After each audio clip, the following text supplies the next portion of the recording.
Well, hello again, everybody. Welcome into another episode of Mind Your Business, presented to you each week here by the Boone Area Chamber of Commerce and brought to you by our friends at Appalachian Commercial Real Estate and UNC Health Appalachian. As we mentioned to you last week, landmark day, toward the end of the week, the two chambers of the North Carolina General Assembly came to an agreement on a budget deal that will see a new state budget put into effect coming up in the month of October. And as we like to do when new budgets are drafted, we like to get a little bit of a kind of a Watauga County scorecard, if you will, and find out in this huge document, and it is huge, what does it mean for us here locally? What are some of the things that we may read about on a daily basis that will have some impact, but then also what are some nuanced things that you may not know as much about that will have a direct impact here on Watauga County in the high country? So to do that, we bring along our North Carolina House Representative, Ray Pickett, who has been kind enough to join us here to kind of go through that big document. Ray, I'm not sure how many times you've read this thing, but I know that there's a lot in there that will benefit North Carolinians across the state, but also some very specific things here that Watauga County residents can get excited about as well. So first of all, welcome to the program. Thank you for taking the time. Well, thank you for having me. And, it is a very large document. And this was not, there were a few provisions that have been changed. So you have to look through it each time. We thought we were going to do this a few months ago. We had a document, read through it. Well, then it didn't happen. Negotiations faltered. And so we had to do it again.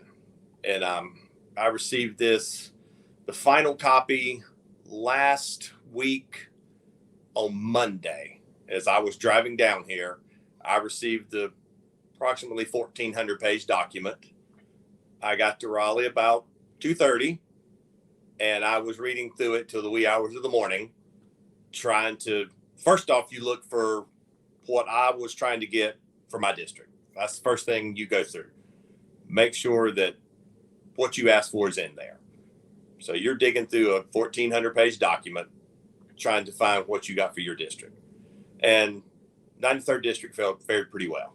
We got a lot of good stuff funded, some badly needed water and sewer upgrades that we'll go through here in just a minute. But reading the document is difficult. Well, it's not exciting reading. Well, I'm sure it's a real page turner for those that are interested, but for those that might not necessarily get all the governmentese that gets worked into a document like this, it can be a little bit difficult sometimes to decipher. So again, yes, we appreciate your willingness to kind of put some normal Watauga County language to this document for us. But I want to go back for a second before we get into some of the specifics. You touched on just a few weeks worth of what has been more than a calendar year's process. Can you tell people a little bit about this budget cycle, when conversations really began about what will ultimately be seen in this document once it becomes law, and how that process is meticulously addressed by legislators in both the Senate and the House to come together on this monstrosity of a document that we'll see now? Okay, it is quite an event to do. We started in January, and that's when the initial talks start. And the House started the budget this year. It alternates. We'll start one year, the following session, the Senate starts. And we send it back and forth. We have senior appropriations chairs. We have appropriations chairs. They all start meeting every week to start with and start working on a number. That's what they call it. And it really is a bottom line spending number. And they'll come up with that number. Then you start filling in everything in the budget to come to that number. And they work, there's hours and hours every week of preparation trying to put this budget together. And when it starts getting down to the close of that time, like when you start getting into June, they are meeting 8-9 hours a day, 5-6 days a week to put this document together. And they're also dealing with individual members coming to them, advocating for what they want for their district. And that is real important, that you never let them forget what you want in your district, because they've got so much on their mind if you don't constantly remind them, it could be left out. And I tried to make sure I was in their ear every week. I need this. This is a priority. This is very important. It's important to my district. So you just kept on and on. And I know they get tired from hearing from us, but that's what we have to do to make sure that we get what we need and what we think is important to our area. I know that a couple of things that you and I have discussed at times over the course of the last several months that are bigger picture issues that will touch many more counties than just Watauga. Important statewide discussions. You mentioned in your district, you take those concerns forward. You have an awful lot of state employees in this district, and one of the big talking points in this budget was about pay adjustments for not only teachers but state employees in general. Yes. Do you like where things ended there? Is there still more work to do in that arrangement in future budgets moving forward? I think there's more room. We did not, the original House budget, we felt was much better. It had higher raises for all state employees and higher raises for teachers. But in the negotiation process, it settled on 7.4 for teachers and 7 for other state employees. We also increased bus driver pay. And we also increased, 4% cost of living for retired state employees. It's not exactly where we were in the House budget, but that's how negotiations work. You have to come to some common ground, and we think we came to a pretty good one. 7.4%. We also raised the base salary for teachers to $41,000 now. So we think we're stepping in the right direction. We've got plenty of money in there for school supplies. So we think we're stepping in the right direction. Is it exactly what we wanted? No. But we came to a good compromise. I think we came out on the higher end of those raises than the Senate was looking at. Kind of staying in the childcare realm a little bit, the overarching theme of childcare throughout the state was another important part of this legislative package. What did you see from your advocacy points for this district come forward in the final budget document? And is there some relief along the way from the workforce element of this, but also from just the access for people that want to get back into the workforce and want to have more childcare options available to them? There is some in the budget. It's not nearly what it needs to be. I have been upfront and honest with everyone around here. I don't think I think we need to find some better solutions. Yes, it's going to cost money, but if we don't get people back to work, I don't know. I mean, we're in a tough time now. And if they've got kids at home, they can't work.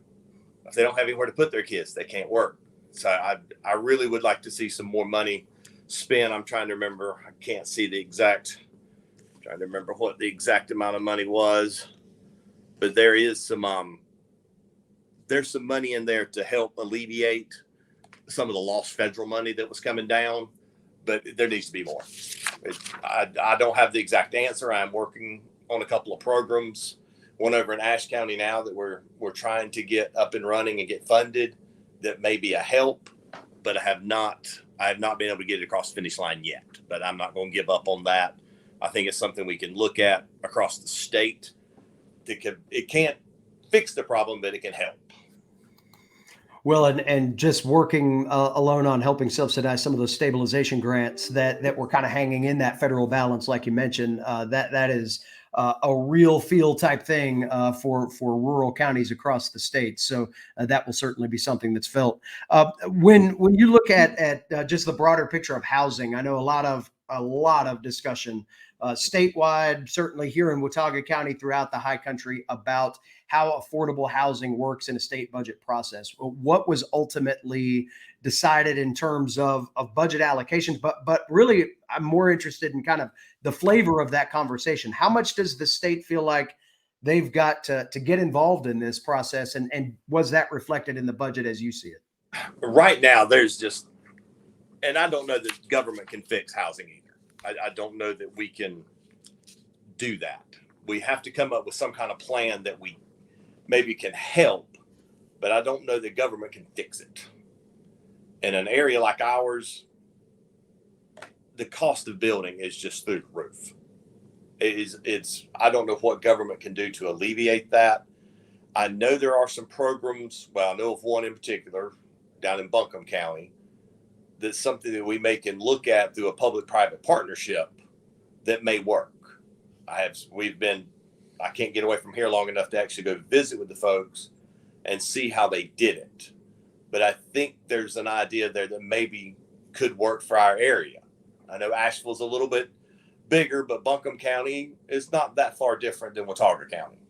So I think we could look at this maybe from a perspective of teachers and maybe expand it to police, first responder type things to help them with housing.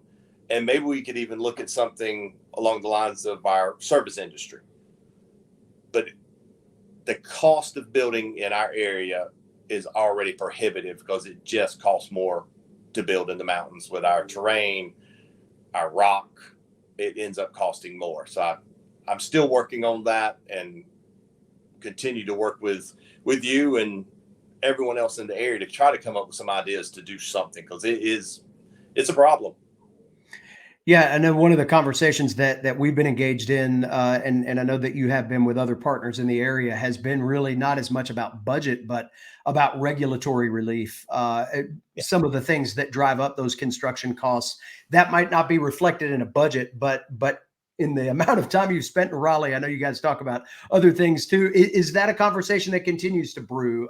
Yes. About making it easier to build in some of these hard to build areas. Yes, and we've tried to bring the League of Municipalities on board to work with these local towns to get them to realize that maybe they are impeding some progress on some of this, and starting to let them look at some of these regulations they have that may actually be hurting getting workforce housing. So the League has been good to try to get that message across, that they've got to look at these regulations, that we don't want to impede safety in any way, but some of it that may not necessarily have to do with safety, maybe we could pull some of those back to make some of these housing a little bit more affordable. Well, and certainly a timely conversation around here. Watauga County just presented with some numbers in one particular project, but kind of goes to spell what this region is looking at from a needs perspective and also a kind of a market value perspective. So we'll be talking about that more over the course of the next few months. Shifting gears and kind of getting a little bit into Watauga County specific conversation here now. Appalachian State University in your district, Dr. Sherry Everts has been certainly more and more engaged as time has moved on in advocating for Appalachian State in the General Assembly, and that seems to be reflected in this budget as well. It is, and I still haven't talked about trying to dig through the budget. Trying to dig through the part that covers universities is difficult because there's big lump sums in there that say university system. Then you got to try to go down and dig through and find what exactly is for each individual school. And I just have got this. So, I mean, this is hot off the presses that we got from physical research that we've got. Most of it's restoration and renovation on campus, finishing up some projects on campus, and also helping more with the Hickory campus, of getting that campus up and running, because that's where ASU's growth is going to be, is at the Hickory campus. They just don't have much room in Boone anymore. There's just nowhere to go. Yeah, and with that said, kind of another one of those things that might not be reflected in the budget, but in water cooler conversations, we have talked some about growth rate for enrollment and how that has an immediate impact on Watauga County. But we have heard that rhetoric changing a little bit over the last few years, and that growth is moving to Hickory. Is that the will of the General Assembly at this point, to see Appalachian State University's future enrollment growth, now over 21,000 students, be felt a little bit more in Catawba County versus Watauga County? That's what we're looking at. And there's a lot of satellite campuses around the country with universities, but it's a little bit new for the University of North Carolina system. It's not something we've done a lot of. So this is something new, and we want to see how it's working. It's being well received in Catawba County and the city of Hickory. They are really excited about having the campus there. So we have high hopes for it. And so far, we've got the funding. We've got a little bit more money in there now for getting that building upfitted. The piece of property has great potential. I mean, there's 17 acres on that property. So there's room to grow. And I think that that's Chancellor Everett's vision, is to have that satellite campus similar to a Texas A&M Commerce, where it is still Texas A&M, but it is a completely separate campus. And I think Texas A&M has 2 satellite campuses. So we're looking at examples like that can really help a geographical area like Watauga County, and even over into Burke County, up into Caldwell, give these students the opportunity to go to school, but then they don't have to drive up to Boone. They'll easily be able to just drive into Hickory and still get that college experience and still get their college degree and save them a little bit of money. They don't have to pay for housing and things like that. So we have high hopes for that. Well, and I would imagine too, within the legislative priorities, and we see this with some of the renovation funding that you were talking about, that while growth is important in that new campus area, you still must maintain the mothership, so to speak. And there seems to be significant investment in not only renovating buildings like Duncan and Way, and we know that there's a new Peacock Hall coming around the corner too, but making sure that the lead vessel is secure. And I'm sure that that's a priority that you'll be looking at for future budgets as well, when it comes to renovating a campus that's been around for almost 125 years. Yes. And if you maintain these buildings properly, they will last for a long, long time. There's been a history in state buildings to let's build one and let's let it rot and build another one. Well, we've sort of changed the mindset on that. Let's keep these buildings in good shape, constantly keep the preventative maintenance up so they will last much longer, because they just cost too much to build. You mentioned some other projects that are in this budget that are tied directly to Watauga County. Some of them, again, don't grab headlines as much as others. When you say the word infrastructure, usually people turn and look the other way, but these are important elements of this budget that will benefit Watauga County residents. Can you kind of go through that list for us a little bit and some of what you're most excited about? Yeah, well, we've got some water and sewer projects for the town of Boone. That's a $3.7 million, I believe is what it was, to help them with some water and sewer projects. One of them for the police department. This is one of those, you hear about unfunded mandates. Well, we made a mandate in the last budget for police departments to have these scanners, fingerprint scanners. Well, we didn't fund it. Well, that scanner was going to cost the Boone Police Department about $100,000. So we put that in there to cover that for them, because, unfunded mandates, people are like, what's that? Well, it's a mandate we didn't give them money for. So I think the chief is very happy to have that funded in this budget. Another big project is Horn in the West. We've got $2.4 million in there for Horn in the West to do renovations over there, and it desperately needed it, and I hope that goes a long ways to remodel that place.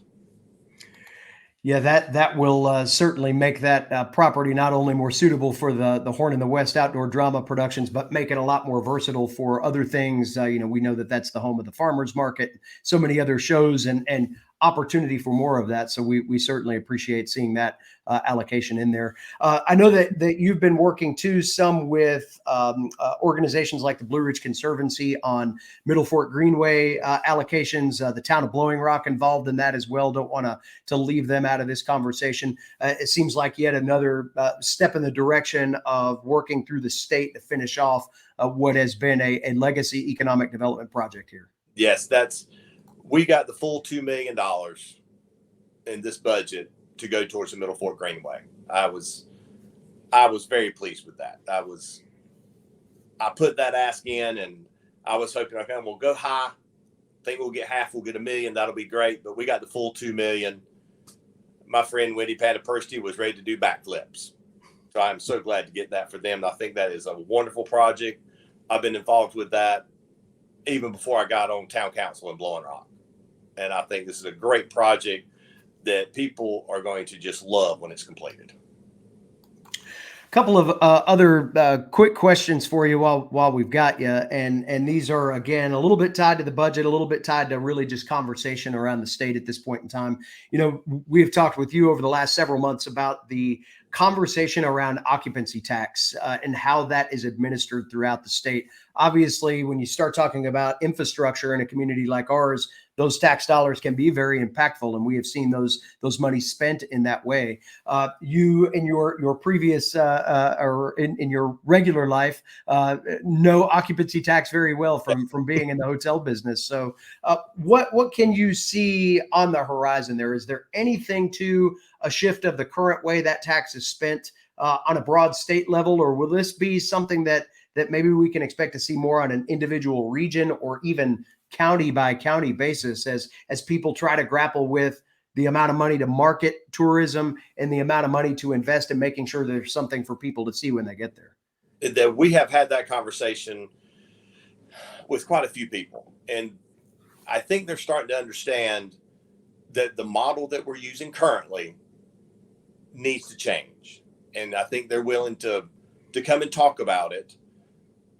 The people in the middle part of the state, your big convention areas, your Greensboros, your Raleighs, your Charlottes, they use occupancy tax in a different way than they do on the coast and in the mountains. We are much more tourist oriented, and we need to use some of that money for tourist related expenditures that they may not need to use as much in the more convention areas. So the conversation is ongoing. There is some pushback to it. Some people just don't want that to change. They want to stay it the way it is, but they have started to at least talk about it. So it might take another session to see some actual changes, but I think the conversation is starting to turn a little bit. At least I hope so. Well, the final question that I have for you, kind of along those same lines, but I'll take it a little bit more of the 10,000-foot view here. If you could name something that's in this budget, doesn't necessarily have to be for Watauga County, but bonus points for you if it is. Something in this budget that you're particularly excited to see made it through the process, and maybe then next to that, something that's not in this budget that you feel very strongly about that'll be on the first of the list for discussion the next time around when you start this process again. What might those two or a couple things may be? Well, the second one first. I'm not sure if there's something I just felt like had to be in this budget. I mean, there were some few items here and there that I tried to get in that we just couldn't get. We couldn't get the wording right and everything to get it in there. I'd say probably the biggest thing in this one that hits me that affects statewide is we got a considerable raise for our state highway patrol.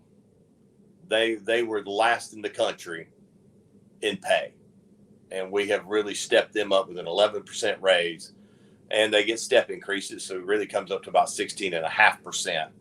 But I think that might be one of the biggest things in this budget right now is to get their pay up a little bit higher so we'll quit losing them to neighboring states.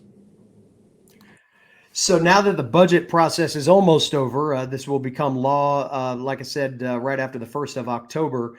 What's next for you? How much longer do you have to be in Raleigh before they'll let you guys come home for a little while? Well, it looks like we're going to step into redistricting. We won't be super busy over the next 4 weeks. I've got some university campus visits coming up this week that I'm going to go to, and then next week I probably won't be down here but a couple of days. Then the following week we will get into redistricting and some other bills that we've had laying around that didn't exactly get the attention they needed. Now we can put a little attention to them and try to get them through. We got a big occupancy tax bill out there that's got occupancy tax for all over the western part of the state that we need to get through. We got some little towns that like to have a little extra money coming from tourists, and I want to try to get that across the finish line if we can. We got it through the House. Now we're trying to work on the Senate. So we're about another 4 weeks, I think we'll probably be done. Well, we certainly appreciate you taking the time again to kind of take us behind the ropes, so to speak, and let us know about how this came together and again, about some Watauga County specific things that are out there. Appreciate your transparency in that. And we look forward to talking to you again about future doings of the North Carolina House and Senate, as you are often so willing to give us that access. So we appreciate I'll be glad to. Just give me a call anytime. Be glad to join you. All right. That sounds great. Thank you very much. And we look forward to seeing you soon. All right. Thank you, David.